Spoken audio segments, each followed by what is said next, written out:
Welcome to the Story Atelier. This is the place where heartfelt, meaningful stories are brought to life and shared with you. If you love tales about love, courage, and justice, then you are in the right place. Today, we'll follow an emotional story about a young girl named Emma, who faces enormous challenges in her life. This is not just a legal battle, but a journey of uncovering the truth and seeking justice. Will Emma have the courage to confront her father in a courtroom filled with tension? Join us and experience the deep emotions of this story. Before we dive in, don't forget to hit the subscribe button so you never miss any of our stories. Come along with the Story Atelier as we explore inspiring stories and life lessons. Thank you for being with us.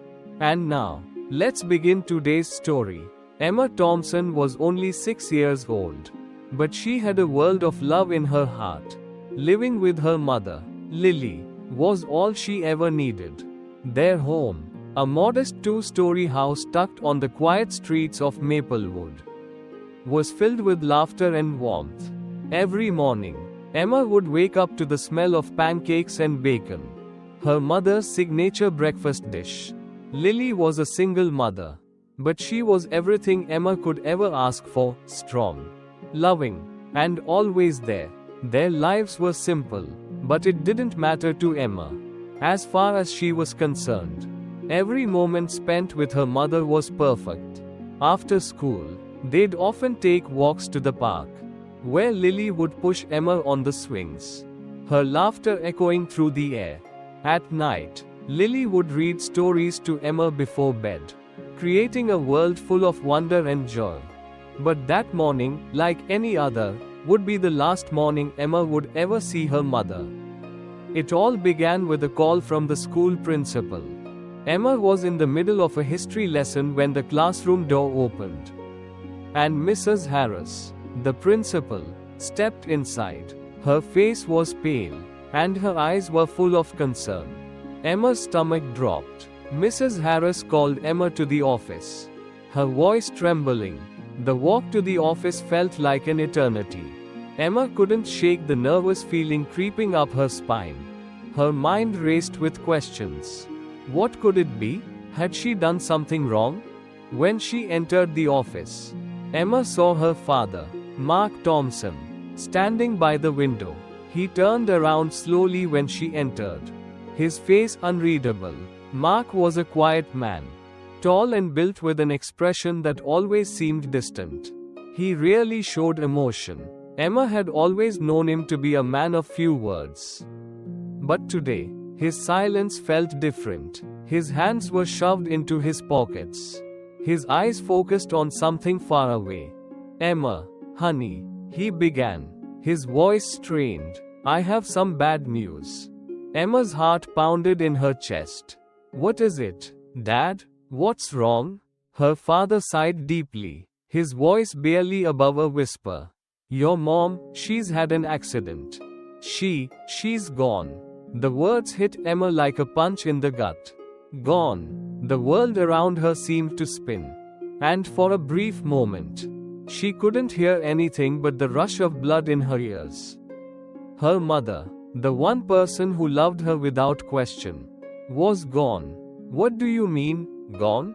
Emma stuttered, her voice cracking. Her mind refused to accept the truth. Mark didn't look at her. His eyes were still fixed on the window. "She's dead, Emma," he said, the words cold and emotionless. "There's nothing we can do now." Emma's body went numb. She wanted to scream, to collapse, to wake up from this nightmare. But all she could do was stand there, frozen. She had so many questions, so many emotions swirling in her young mind. But all she could do was cry. And her father did nothing. He didn't comfort her. He didn't even offer a hug. Instead, he stood there, indifferent to her pain. Emma's world collapsed right before her eyes, and she had no idea how to pick up the pieces. That night, as the house sat eerily silent, Emma curled up on the couch. She clutched her mother's favorite pillow tightly, wishing for a comforting voice, a warm hug. But Mark was distant, his eyes cold. He barely acknowledged Emma, too lost in his own grief, or maybe his own guilt, to notice hers.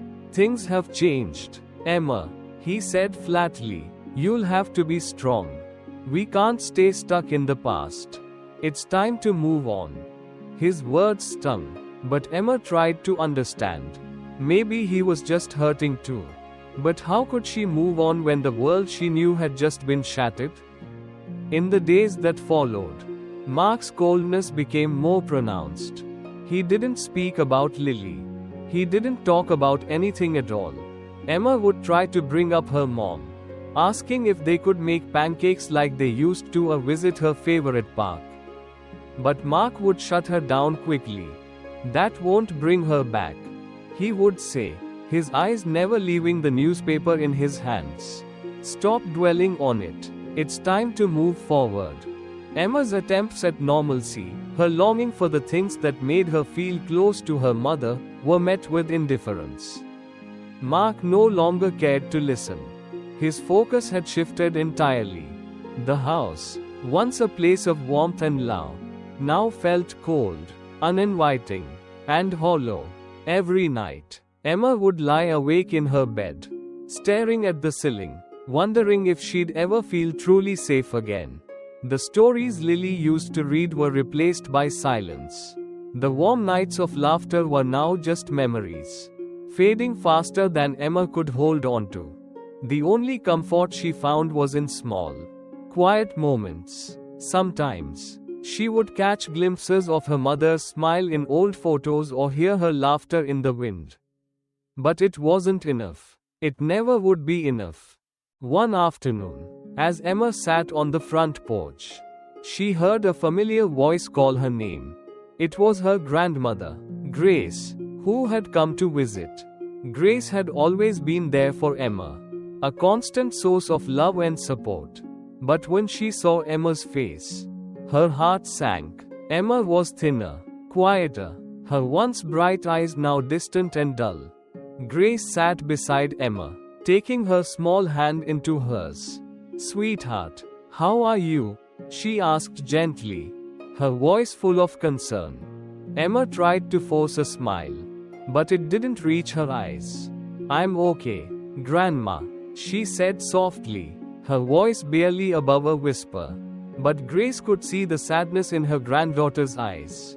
She could feel the weight of the loss Emma had endured. In the days that followed, Grace made it a point to visit more often. She would bring Emma little treats, try to coax a smile from her. But nothing seemed to work. It was clear that Emma was struggling, and it broke Grace's heart to see her so lost, so empty. But when she saw Mark's behavior, something inside her clicked. He was not the father Emma needed. He was absent, emotionally and physically. Grace knew she had to do something. Emma needed her. Emma needed someone who truly cared. The days after Lily's death were a blur for Emma. The world around her seemed to lose all color. The house that once felt so warm, filled with laughter and love, now seemed cavernous, cold, and unsettling. Emma no longer had her mother to turn to. And her father, Mark, had become more of a stranger than a source of comfort. He kept to himself, never speaking of Lily or the life they once shared. Each day felt heavier than the last. Mark's behavior became more erratic. He would come home from work, retreat to his room, and remain there for hours. Emma found herself alone in a house that no longer felt like home. She tried to talk to him, to share her memories of her mother, hoping it would bring some sense of normalcy back. But her father's responses were always distant, cold, and devoid of any emotion. One evening, Emma gathered enough courage to ask, "Dad, do you remember how Mom used to make pancakes on Saturdays? Maybe we can make them together, just like we used to." Mark didn't even look up from his newspaper. He merely muttered, "That won't bring your mother back. Stop living in the past." His words stung, leaving Emma feeling even more isolated. She hadn't asked for much, just a little comfort. A little reminder that things could still be good again. But Mark seemed incapable of providing that. As the days stretched on, Emma began to notice just how much her father had changed. Where once there had been a quiet kind of care, now there was only coldness. He never asked her how she was doing. He never checked if she had eaten or if she had finished her homework.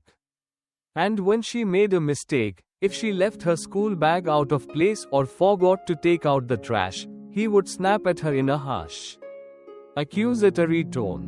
"You're old enough to remember these things. Emma, don't make me clean up after you." He would bark, his words sharp and cutting. Emma's heart sank with every reprimand. It was as if her father had erased any trace of warmth from his being. She missed her mother more than words could say.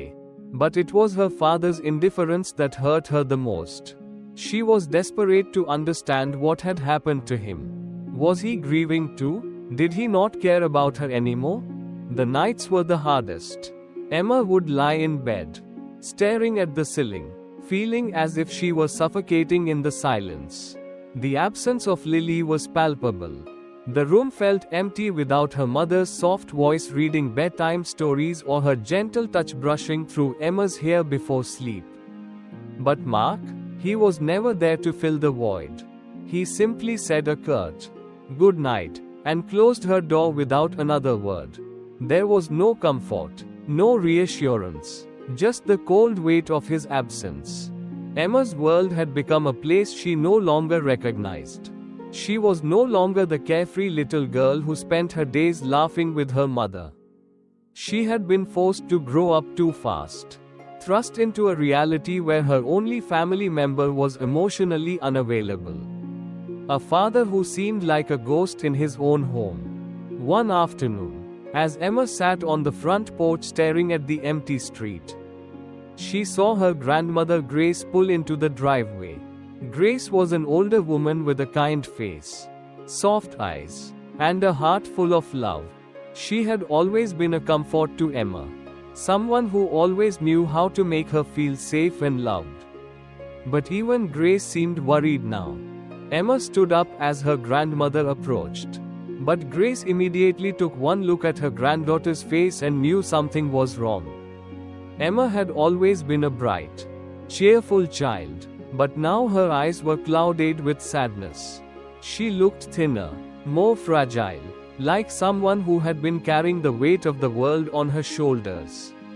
"Sweetheart," Grace said softly, her voice filled with concern. "How are you holding up?" Emma forced a small smile, but it didn't reach her eyes. "I'm okay, Grandma," she replied, though her voice cracked slightly. Grace sat beside her, placing a hand gently on Emma's. "You know, you can always talk to me, darling, if you ever need to say anything. I'm here for you." Emma nodded, but she couldn't find the words to express how she felt. How could she explain the loneliness, the confusion, the fear that gripped her every day? How could she explain the aching hole in her chest that only seemed to grow wider with each passing day? That evening, Grace stayed for dinner. She helped Emma set the table. And though the meal was simple, it was filled with the comfort of familiarity. But as they ate, Grace couldn't shake the feeling that something was deeply wrong in the house. Mark sat at the table, his eyes fixed on his plate, barely acknowledging Emma or her presence. He didn't even look at her when she spoke. Grace's heart broke as she watched Emma, who tried so hard to engage with her father. But the connection was missing. She could see it in the way Emma's eyes would briefly flicker to Mark, hoping for a smile, a word of encouragement. But there was nothing. It was as if Emma was invisible to him. Later that evening, Grace found herself alone with Mark in the kitchen, washing the dishes. She glanced over at him, the man who had once been her son-in-law. The man who had promised to love and protect her daughter and granddaughter.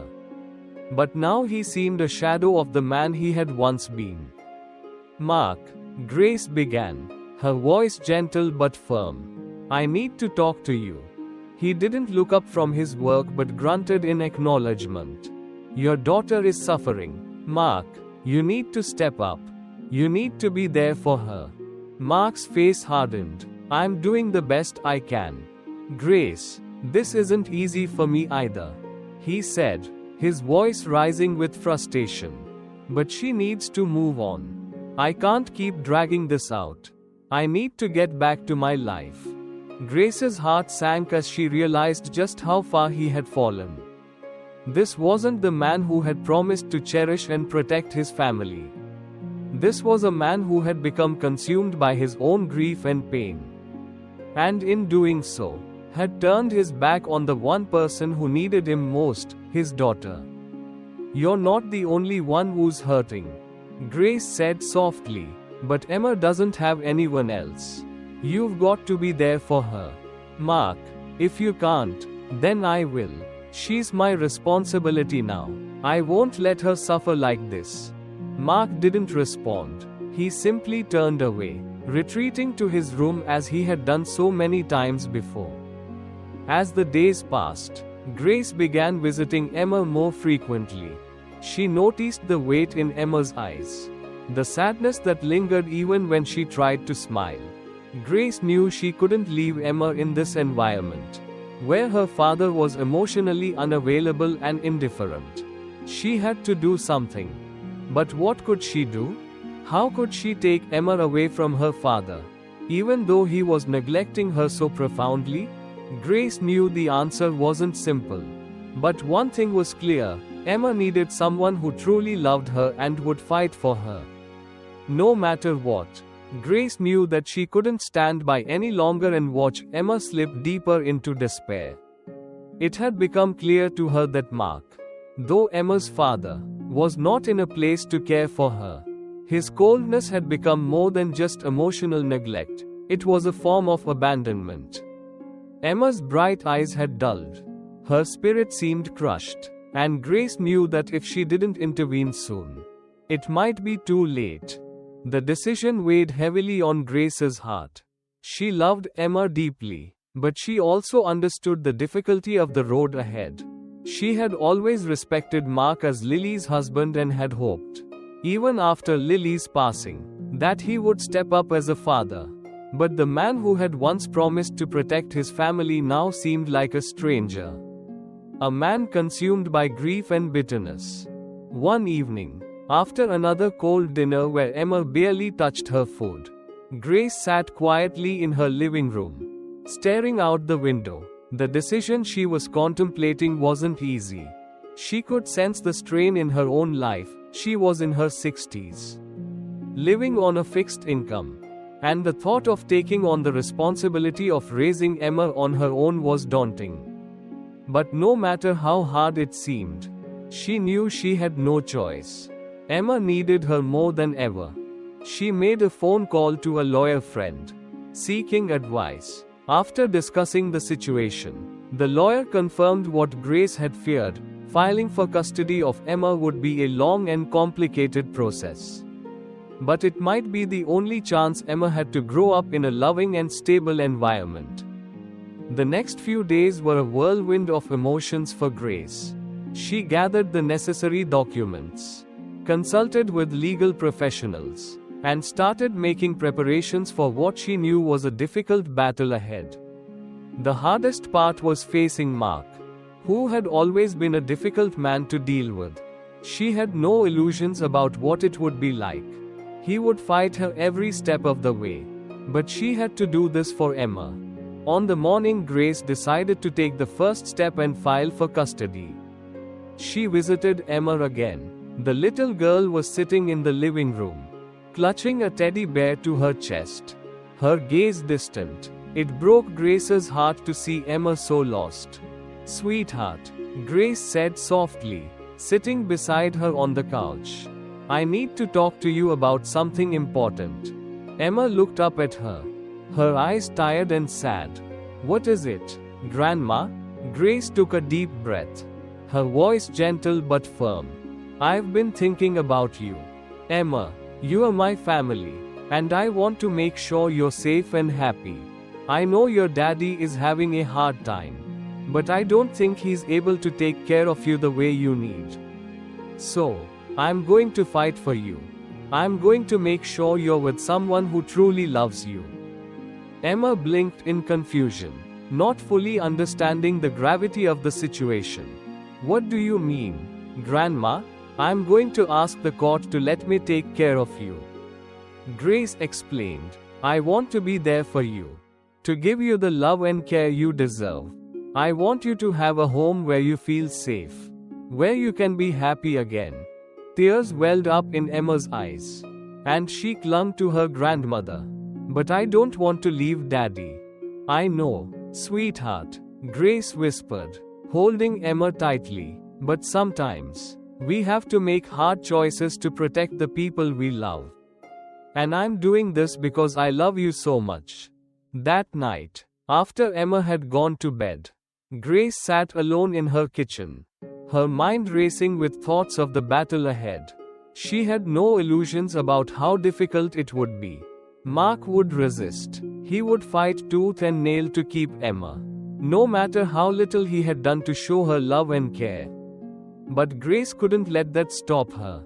She couldn't stand by and let Emma continue to suffer in silence. The next morning, she went to the courthouse, her heart pounding in her chest. She handed over the necessary paperwork, signed the forms, and took the first step toward a future that might be better for Emma.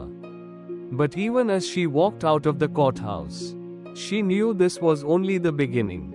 The battle would be long, and there would be obstacles at every turn. Mark wasn't the kind of man who would give up easily, especially not when it came to his pride. Grace felt the weight of the decision she had made, but she also knew that she had to be brave for Emma. She had to be the mother figure that Emma needed. The next few weeks were filled with anticipation. As Grace waited for the legal process to unfold, Emma seemed to sense that something was happening. She clung to Grace more than ever, seeking comfort and reassurance. Meanwhile, Mark's behavior had begun to change as well. His cold indifference had been replaced by an unsettlingly calm facade. He began buying Emma toys and taking her out on trips, trying to show a version of himself that was warm and caring. But Grace could see through it. She knew it was all a performance, an attempt to win Emma's trust, to manipulate the situation to his advantage. One afternoon, when Grace was visiting Emma, Mark walked into the room with a big smile on his face. He had bought Emma a new toy, something she had wanted for months. "Look, Emma," he said, holding up the toy. "I got you this. We're going to have a great time together, just like we used to." Emma looked up at her father, her eyes wide with confusion. She didn't know how to respond. She had never seen him act this way before, and something about it felt strange. "Daddy," she said hesitantly, "why are you being so nice to me all of a sudden?" Mark's smile faltered, and he quickly changed the subject. "I'm just trying to make things better. Sweetie, don't you want to spend time with me?" But Emma felt a deep unease. She couldn't explain it, but something didn't sit right with her. It was as if her father was trying to convince her of something that didn't match the way he had treated her before. Later that night, Emma overheard her father talking to someone on the phone. His voice was low, but she could hear the words clearly. "I need this to look good," he was saying. "I can't let Grace win. If she takes Emma, I'll lose everything." Emma's heart raced as she listened in silence. Her father was scheming. He wasn't trying to make things better for her, he was trying to manipulate the situation so that he could win. His kindness wasn't real. It was a ploy to get what he wanted. Tears filled Emma's eyes as she realized the truth. Her father wasn't the man she had hoped he could be. He was willing to lie, to deceive, just to keep her under his control. The courtroom was cold, almost sterile, the kind of place that seemed to swallow the emotions of those who entered. Emma sat beside her grandmother, Grace, her small hand tightly clutching her grandmother's warm, reassuring grasp. The morning sun had barely touched the windows, but Emma's heart was already heavy, weighed down by the enormity of what was about to unfold. Grace sat upright, her expression firm, determined. Emma could feel the tremors of her grandmother's anxiety, though Grace tried to remain calm. For her sake, she whispered quietly to Emma, "We'll get through this, sweetheart. I'm right here with you." Mark sat on the opposite side of the room, his presence dominating the space with his tall, imposing figure. His lawyer was beside him, looking confident and well prepared. But the glances he exchanged with Mark spoke volumes. They were both aware of what was at stake, and neither was willing to give up easily. Mark's eyes never left Emma, and the cold, calculated look in his gaze sent shivers down her spine. He had tried so hard to win her back, to manipulate her, to convince her that he cared. But Emma had seen through his act. She knew now that his feelings were driven by his own selfish desires, not love. As the proceedings began, the room fell silent. The judge entered and took her seat, a stern woman with a commanding presence. She looked over the documents, glanced at the parties present, and nodded for the hearing to proceed. "Mr. Thompson," the judge addressed Mark's lawyer, "you may present your case." Mark's lawyer stood up, his voice steady and practiced. "Your Honor, my client, Mark Thompson, is a father who has been through immense grief, losing his wife in a tragic accident. Since that time, he has done everything in his power to provide for and care for his daughter, Emma. His love for her is undeniable, and he has provided her with a stable and secure home."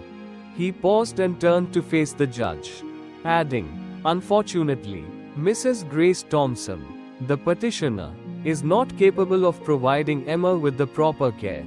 She is of advanced age, and her financial resources are limited. It would be in Emma's best interest to remain with her father, who has the means to provide a better future for her." Emma could feel her stomach churn as she listened to the lies being spun. Mark's lawyer had made it sound so convincing, as though everything he said was true. But Emma knew better. She knew the reality of her life under her father's roof. She knew the emptiness, the coldness that had filled her days since her mother's death. She had seen her father's false kindness, the desperate attempts to win her back with gifts and trips, all designed to cover up the truth. He wasn't doing it for her, he was doing it for himself. When it was Grace's turn to speak, she stood up slowly, her hands trembling slightly, but her voice was strong and unwavering. "Your Honor," she began, "I am Emma's grandmother, and I love her more than anything in this world. I know that my resources may not be as great as my son-in-law's, but I have something far more important: love, patience, and the willingness to do whatever it takes to make sure Emma feels safe and cared for." Grace paused and took a deep breath before continuing. "Since my daughter, Lily, passed away, Emma has been living in an environment where she is neglected emotionally. Her father may provide for her material needs, but he is not providing her with the care and attention she needs to heal from the trauma of losing her mother. I have visited Emma regularly, and I have seen how withdrawn she has become. I have seen how she has suffered in silence, afraid to even speak about the things that hurt her, because she is afraid of her father's reaction. This is not the environment a child should grow up in." Grace turned and looked directly at Mark, her gaze unwavering. "Emma deserves to be with someone who loves her unconditionally, who will nurture her, and make her feel safe again. I am the person who can provide that for her." The courtroom was quiet for a moment, and the judge looked between Grace and Mark, assessing the situation. Then, the judge spoke again, her voice calm but authoritative. I understand the gravity of this case, and I take these matters very seriously. However, I also believe that the best interest of the child must always come first. And based on the evidence presented, it is clear to me that Emma needs a stable, loving environment, not one of emotional neglect. The judge then turned to Emma. Emma, she said softly, her voice gentle, I know this is a difficult moment for you, and I want you to know that you have been very brave. If you would like to speak, now is your time. Emma's heart raced, her thoughts swirling. She had been so scared to speak, to confront her father in front of so many people. But now, as she stood up and looked around the room, she felt a surge of courage. She could not let her father win. She had to tell the truth. Taking a deep breath, Emma walked up to the stand, her legs shaking but her resolve strong. She looked at the judge, then at her father, whose face had turned pale with fury. But Emma didn't care anymore. She had to speak. Daddy isn't who he says he is, Emma said, her voice trembling but clear. He doesn't really care about me. He only cares about the money. He made Mom's car crash. He killed her, so he could get the money. I heard him talking about it on the phone. He said it was the only way to get rid of her. The room went dead silent. Emma's words hung in the air, heavy and damning. Even Mark's lawyer appeared stunned, his mouth slightly open, as if he couldn't believe what he was hearing. Mark, however, was seething. He jumped to his feet, his face twisted with rage. That's a lie, Mark shouted, his voice hoarse with fury. She's just a child. She doesn't know what she's talking about. But the judge raised her hand, silencing him instantly. Mr. Thompson, sit down. Let the child speak. Emma continued, her voice gaining strength with each word. I heard you, Dad. You said it on the phone. You didn't care about Mom. You said she was in the way.